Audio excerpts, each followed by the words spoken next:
Hello bachcho, let's read the question. So the question says a closed tank has two compartments A and B, both filled with oxygen, assumed to be ideal gas. The partition separating the two compartments is fixed and is a perfect heat insulator, figure 1. If the old partition is replaced by a new partition which can slide and conduct heat but does not allow the gas to leak across, figure 2, the volume in meter cube of the compartment A after the system attains equilibrium is, so the key concept is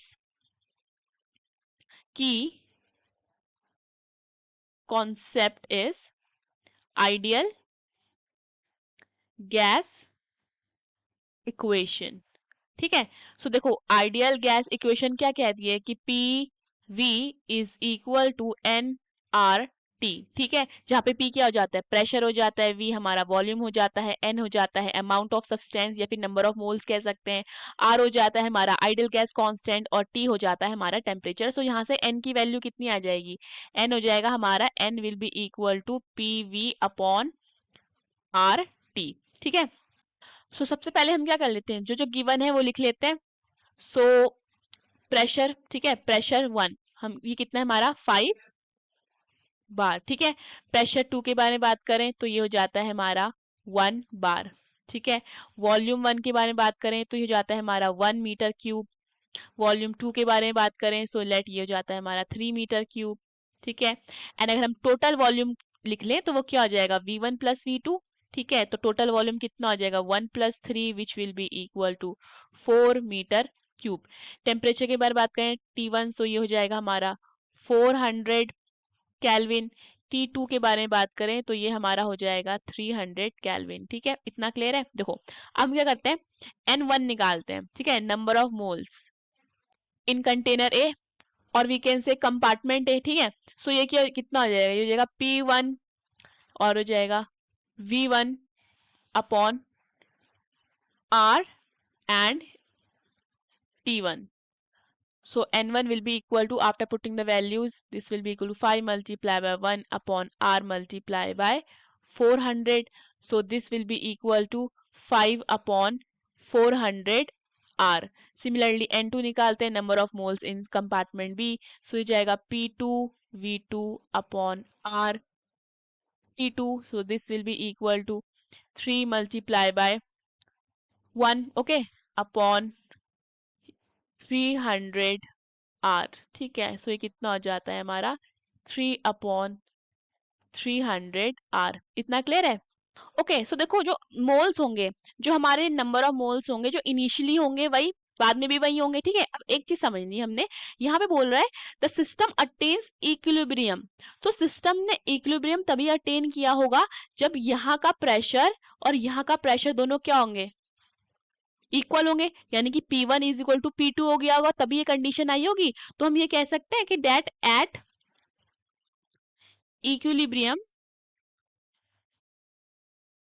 P1 हमारा कितना हो जाएगा, will be equal to P2।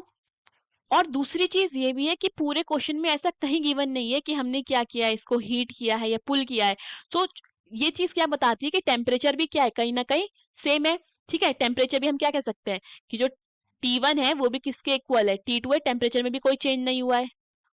सो मैं late कर लेती हूँ, late volume, ठीक है, VA, ये न्यू वॉल्यूम, जो हमारी न्यू वॉल्यूम है इन कंपार्टमेंट ए, इसको मैंने क्या लेट कर लिया है VA। ठीक है, let new volume in compartment A वाला VA। ठीक है, सो अगर मैं बात करती हूँ हमारी वॉल्यूम इन कंपार्टमेंट B, तो वो कितनी हो जाएगी, वो 4 माइनस VA हो जाएगी, क्योंकि टोटल वॉल्यूम हमारी क्या थी, टोटल वॉल्यूम हमारी 4 मीटर क्यूब थी। इतना क्लियर है।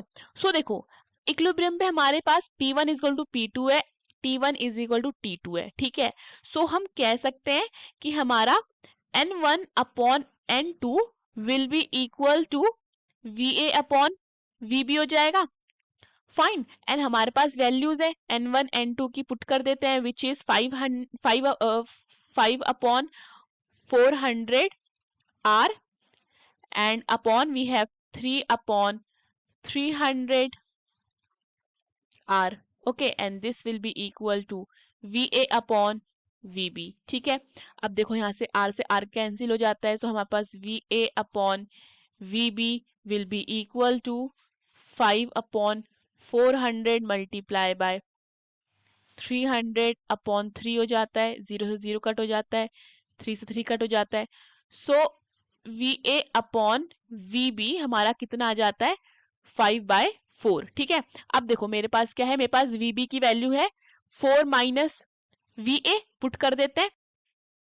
सो we will have VA upon 4 minus VA will be equal to 5/4. So from here we will have 20 minus 5 VA will be equal to 4 VA. So from here 20 will be equal to 4 VA plus 5 VA. So 20 will be equal to 9 VA. So यहाँ से VA कितना आ जाता है, 20 divided by 9, which will give 2.22 meter cube. So 20 by 9 gives 2.22 approx. ठीक है, so ये आ जाती है हमारी new volume in compartment A. So VA is equal to 2.22 meter cube. Hope you understood the question. Best of luck.